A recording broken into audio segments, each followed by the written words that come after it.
Anne of Green Gables. Mrs. Rachel Lynde lived on the main road of Avonlea, a small rural town in Prince Edward Island in Canada. She would sit at her window and keep a sharp eye on everything that passed by, from the flowing brook to the playing children.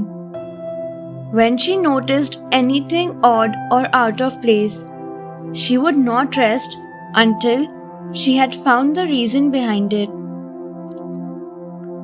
One day, she saw her neighbor, Matthew Cuthbert, wearing his best suit, leaving his home on his buggy. Now, this was an unusual activity, as Matthew was shy and kept to himself. So, Mrs. Rachel Lynde went to Cuthbert's farm, Green Gables, to seek an explanation. Matthew and Marilla Cuthbert were old unmarried siblings who lived in their ancestral farm, Green Gables. As they were getting old, they decided to adopt an orphan boy who would help Matthew with the farm work. Matthew, who reached the railway station to collect the orphan boy, saw a young girl at the station.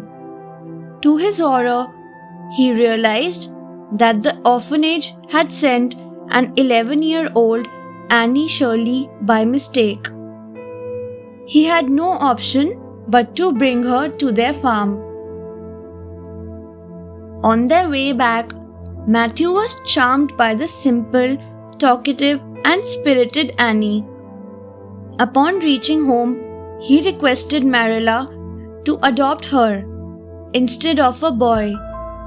After some reluctance, Marilla told Matthew that she was willing to keep Annie if he did not interfere with the child-rearing duties. Matthew agreed but requested Marilla to be good and kind to Annie. Annie was a lively, optimistic girl, despite being an orphan. She saw good in everything. She was imaginative and creative. She named the houseplant geranium as Bonnie and the main road of Avonlea as White Way of Delight. Marilla tried to groom Annie into a lady, teaching her how to pray, talk, and behave. But Annie followed her heart instead of the social code of conduct. One day, she screamed at Mrs. Rachel and refused to apologize because Mrs. Rachel had called her skinny, homely with carrot hair. One day, when Annie went to church, she adorned her plain hat with wildflowers. After the service, Marilla scolded her for not being attentive in the church. Annie boldly stated that the service was boring and uninspiring. In Diana Barry, their neighbor, Annie found a kinder spirit. Before this, Annie never had any real friends. In her loneliness, she had invented imaginary friends. At school, a smart boy named Gilbert Blythe taunted her, called her carrots, and pulled her red braid. Annie, who did not tolerate any nonsense, screamed at him and smashed her slate over his head. On another occasion, when she was punished unreasonably by her teacher and made to sit next to Gilbert Blythe, Annie declared that she would not attend school anymore.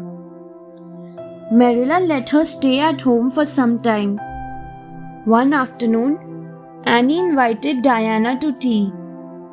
Instead of giving her raspberry cordial, unintentionally, she gave her red currant wine.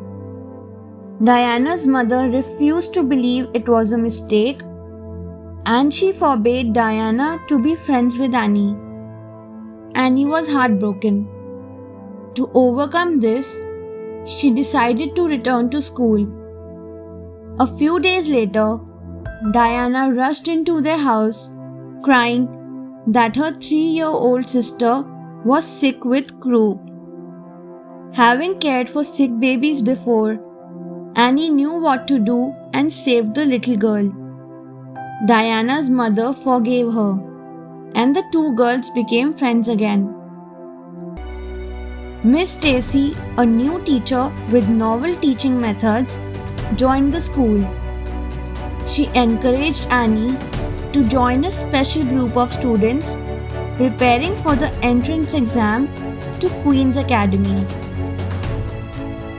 Annie got admission in Queen's Academy.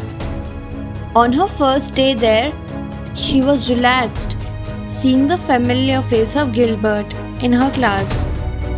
Although Annie and Gilbert never spoke to each other, Annie felt less homesick seeing a familiar face. Determined to make Matthew and Marilla proud, Annie devoted herself to her studies and won the prestigious scholarship. It would give her enough money to attend a 4-year college. Matthew and Marilla, proud of their little Annie, came to Queen's Academy for commencement. Then, all three of them traveled back to Green Gables. After a few days, Matthew had a massive heart attack and died. Annie mourned his death. During this time, she came to know that Marilla was becoming blind and there was no treatment for it. She decided to stay back in Green Gables and forego her scholarship.